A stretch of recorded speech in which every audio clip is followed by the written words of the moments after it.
Hey there. This is a video about my wood smoker. I uh, I actually live in Japan. This is Japan. I'm in Kawasaki actually, which is a stone's throw from Tokyo. It's pretty urban around. It's not quite urban. It's suburban where I live, but it's pretty compact. It's like lots of buildings and stuff like that. So it's not downtown or anything like that. But your neighbor is right there or right there.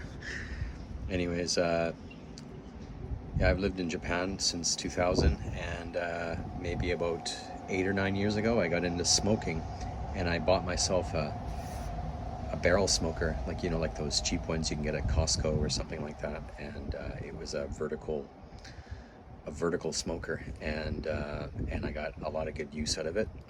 I'm just an amateur, but in Japan they don't have very good meat when it comes to bacon.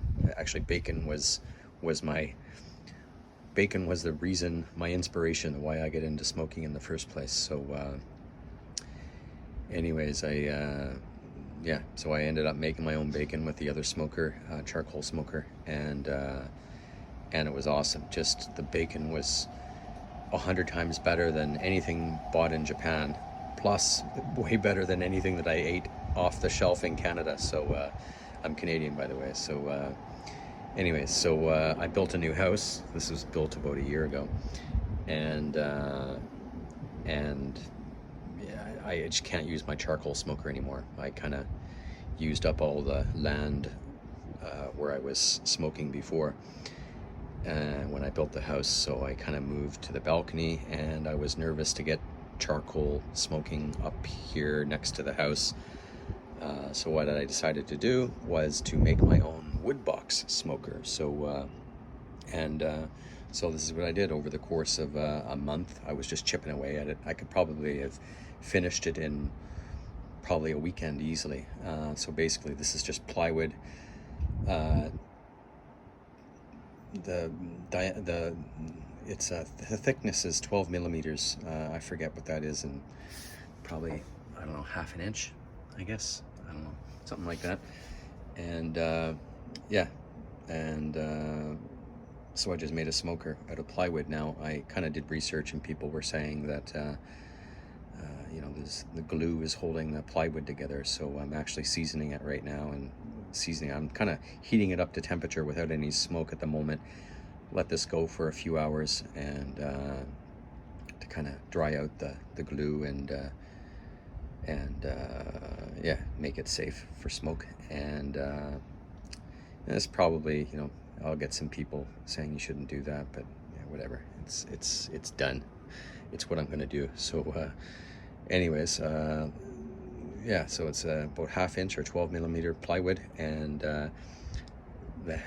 interesting, the chimney, I struggled with a chimney for quite some time, trying to figure out how I was going to manage that, because I wanted to direct the smoke. I didn't want it like leaking all over the place.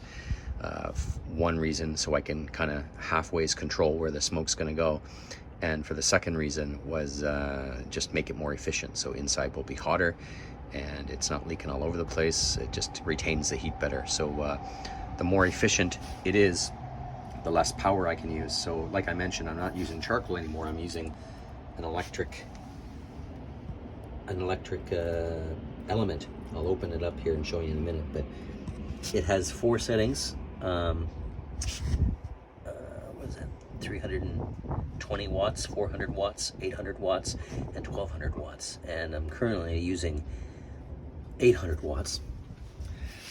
I'm not dampening either of the chimneys, so and it's holding steady at 106 degrees Celsius, which is, let me change that for you American fellas, which would be 223. So now it's been pretty stable at this temperature, probably maybe between 220 to 230. It's kind of going up and down, depending on the wind, I guess. I don't know, but it's roughly, staying between those temperatures, which would be 105 and 110 degrees Celsius. And it's I also have a thermometer here. I don't really trust this though. This says it's about 80 degrees Celsius, and this one says it's 107. So that's like more than 20 degrees difference. So I'm not sure which one is correct, to be honest.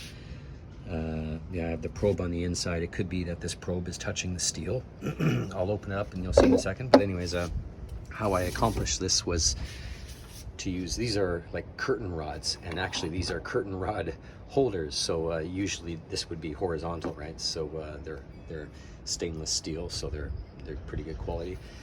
The diameter, the outside diameter is 38 millimeters, same with this. And what I ended up doing was buying a 32 millimeters, because the inside diameter is obviously much smaller, you can see, right? So it's thick. So the 32 diameter version of this goes, and I attached it to the bottom side of here. So it's acting like a seat. So the tubes will seat right on top of the 32 millimeter ones, and it's perfect. It's a perfect fit on the inside diameter. So I kind of lucked out in a couple different places. This ended up working really well. And what else? I guess there's nothing really on the outside more that I can share, but on the inside I'll open it up. And I got the burner down here. I put in room for 3 racks.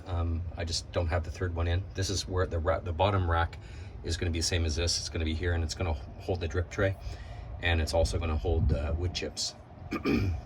So this is the, oh no, it's not touching. The probe seems to be hanging down, but it is closer to the element than this one is. I have this one sticking through here, so that's probably the difference. It's just a temperature difference.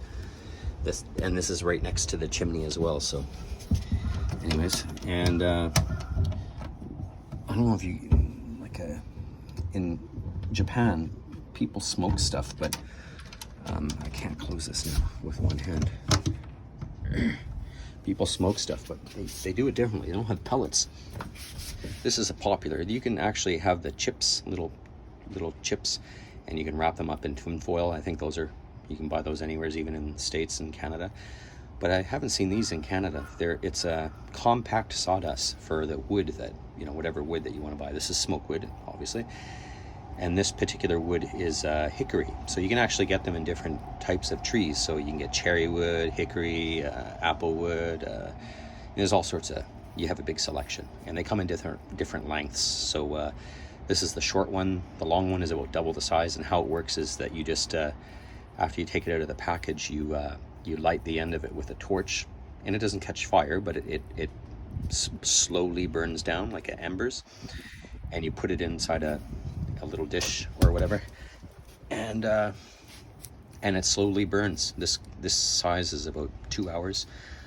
So I'll probably get the long version. I just got this one so I could season this. So once the I don't know, I'm going to heat it up a bunch of times, but I'm going to use this with one of them, and then I'm going to see where the smoke is escaping. So I'm sure there's lots of nooks and crannies around here that have yet to be filled.